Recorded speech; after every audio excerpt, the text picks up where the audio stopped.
Hello मित्रों, आप सभी का मेरे चैनल भक्ति ज्ञान गंगा सागर में स्वागत है। आज हम बद्रीनाथ की महिमा का गुणगान करने जा रहे हैं। तो आइए हम जानते हैं कि कैसे भगवान बद्रीनाथ के महिमा का श्रवण मात्र से हमें मोक्ष की प्राप्ति होगी। अगर आपको मेरी यह प्रयास अच्छी लगे तो प्लीज़ लाइक और सब्सक्राइब करें। बद्रीनाथ धाम बहुत ही प्रसिद्ध तीर्थ स्थल है। कहा जाता है कि यह दूसरा वैकुंठ धाम है। धर्म ग्रंथों के अनुसार यह वही जगह है जहां भगवान विष्णु सतयुग में देवताओं और मनुष्यों को साक्षात दर्शन देते थे। इस जगह की हर युग में कुछ न कुछ कहानी जरूर है। पुराणों के अनुसार बताया जाता है कि बद्रीनाथ में द्वापर युग से भगवान विष्णु के विग्रह दर्शन भक्तों को होने लगे। एक कथा में बद्रीनाथ को लेकर यह कथा भी प्रचलित है कि यही वह स्थान है जहाँ श्री हरि ने नर नारायण रूप में तपस्या की थी। बद्रीनाथ धाम को लेकर कई रोचक कहानियाँ प्रचलित हैं। तो आइए जानते हैं वे बातें। यहाँ देवी लक्ष्मी का स्वरूप है बद्री। एक बार देवी लक्ष्मी और भगवान विष्णु एक दूसरे से नाराज हो गए। इसके बाद देवी लक्ष्मी अपने पिता समुद्र के घर चली गई और भगवान विष्णु भी आहत होकर नर नारायण पर्वत के बीच तपस्या करने चले गए। फिर कई सालों बाद देवी लक्ष्मी को अपनी भूल का ज्ञात हुआ तो वे भगवान विष्णु को ढूंढने लगी। इन्होंने देखा कि नारायण बर्फ से ढके पर्वत के बीच बैठे तप कर रहे हैं और उन पर बर्फ गिर रही है। देवी लक्ष्मी यह सब देखकर बहुत दुखी हुई और वे बद्री यानी बेड का पेड़ बन गई ताकि तप में लीन भगवान विष्णु पर बर्फ न गिरे। वहीं जब भगवान विष्णु का तप पूर्ण हुआ तो उन्होंने देवी लक्ष्मी को बड़ के वृक्ष के रूप में देखा। इससे भगवान विष्णु बहुत प्रसन्न हुए और उन्होंने कहा कि इस स्थान को बद्रीनाथ धाम से जाना जाएगा।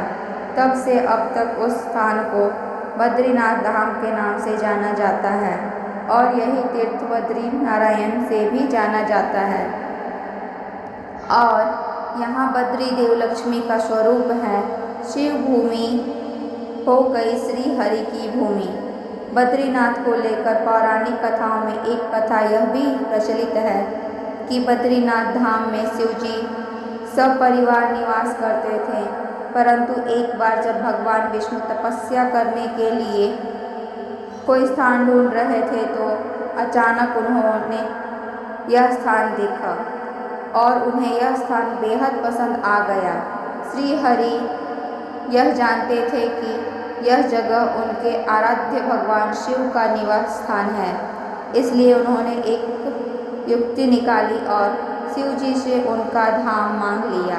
भगवान शिव ने विष्णु जी को यह स्थान दे दिया और तब से विष्णु जी यहाँ निवास करने लगे।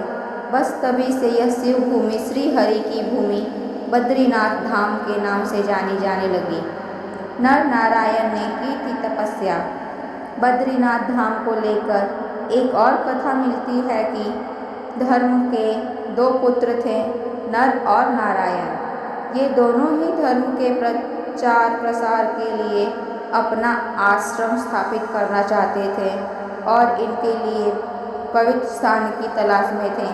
उन्होंने इस स्थान की प्राप्ति हुई और उन्होंने इस जगह का नाम बद्री विशाल रख दिया। बद्रीनाथ दो पहाड़ियों के बीच स्थित है। एक पर भगवान नारायण ने तपस्या की थी जबकि दूसरे पर नर ने।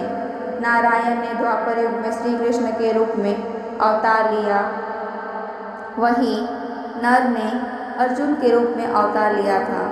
पांडवों ने यही किया था पिंडदान। मान्यता के अनुसार बद्रीनाथ धाम में ही पांडवों ने अपने पितरों का पिंडदान किया था। यही वजह है कि आज भी बद्रीनाथ के ब्रह्म कपाल क्षेत्र में लोगों दूर दूर से अपने पितरों का पिंडदान करने आते हैं। कहा जाता है कि बद्रीनाथ के दर्शन ही नहीं बल्कि स्मरण मात्र से ही मनुष्य का कल्याण हो जाता है। कथा यह भी है कि यहाँ पर भगवान शिव को ब्रह्म कपाल के पास ब्रह्म हत्या के पाप से मुक्ति मिली थी।